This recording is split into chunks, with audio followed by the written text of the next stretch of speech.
But one prominent feature of Twitter that's still there is one that you may not even have heard of. Fortunately, Roy Wood Jr. has the lowdown. You may or may not have heard of Black Twitter, but it's huge. And if you want to understand it, imagine a barbershop. I know what you're thinking. It's a barbershop. I'm a black dude. We about to do all the usual stuff. LeBron James dunked on 5 cripple kids. Man, shut your ass up. Bootleg man, bootleg man. Them boys ain't got no daddy, Marquise. You got a daddy that love you. Look, for decades, the black barbershop has been the epicenter of black cultural discussion. But the internet has changed things. Let me introduce you to Black Twitter. Black Twitter is an entire...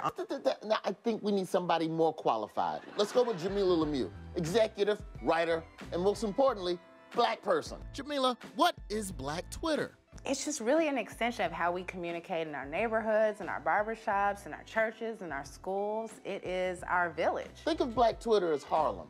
Black folks made it cool, and now white people trying to move in.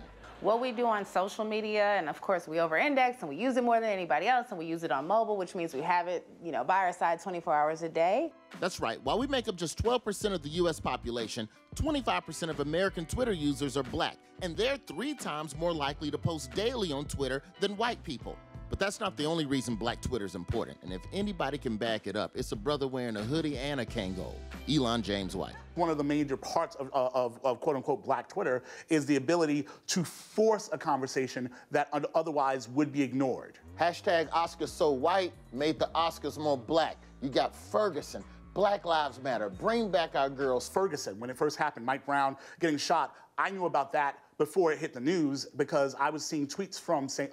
Louis and Ferguson that his body hadn't been picked up yet. Movements that once took weeks to mobilize can come together in mere hours. George Zimmerman, I believe, would not have been arrested or tried at all were it not for Black Twitter. People love to say, oh, if Dr. King had Twitter, he would have got more accomplished. Would he? How you know he wouldn't have just been up all night arguing with trolls?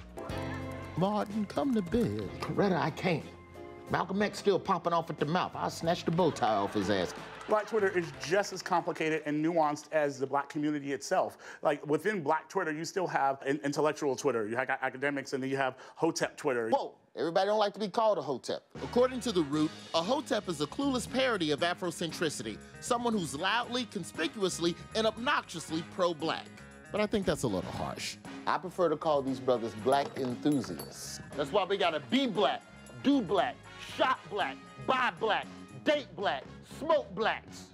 And of course you got the Bayhive. One of them twins ain't even Jay-Z's. Who's talking about Beyonce? No Beyonce slander shall survive. She represents joy for so many people, particularly black women. She's on the wall with Martin, Malcolm, Barack, Beyonce. Black Twitter is also the place to keep up with the latest in fashion, music, and racial slurs. Ooh, I have been called every type of on the planet. E-R. E-R-A. A-H. A-H. I-G-Z. It's types of I didn't know existed until I got caught them on Twitter. Anybody can get it on Black Twitter, even if you in the NFL Hall of Fame. Just ask Jerry Rice. Who thought it was all good to wear a fried chicken helmet in a Popeyes commercial. I don't think there's ever excuse for a chicken helmet. You decide to put on the chicken helmet, that's between you and your God. Sometimes people need to be shamed. Black Twitter has no qualms about calling anybody out. This is live footage of Jerry Rice getting drugged on Black Twitter. And it's not just people. Corporations try to be too cool and they get on the wrong side of Black Twitter all the time. By doing things like using black slang to sell pancakes. IHOP is one of those brands that's just done weird, like pancakes on fleek. Pancake man! Pancakes on fleek! Like, you just don't throw on fleek behind something and call that, engaging with the culture. Here's a general rule of thumb to all corporations. If you wouldn't say it to a black person's face, don't tweet it. Boy, bye! Yas! Retweet to win. You won't say it. Don't say it. Just shut the Black Twitter challenges spaces of power in a way that we haven't seen before. The black experience in America is diverse, but more importantly, it's vocal. So if you're wondering how to find Black Twitter, it's probably not for you. They should just give us Twitter. We have appropriated Twitter. This is the first thing that Black people have effectively appropriated and made our own. As long as Black Twitter's there, the fight for justice just got a bit easier. Where's my money? I got you. I know where you work, okay? Yeah.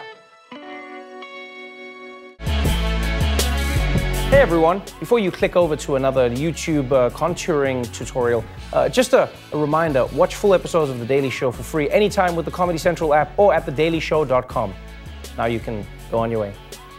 Remember, it's all about the cheeks, the lines, and the cheeks.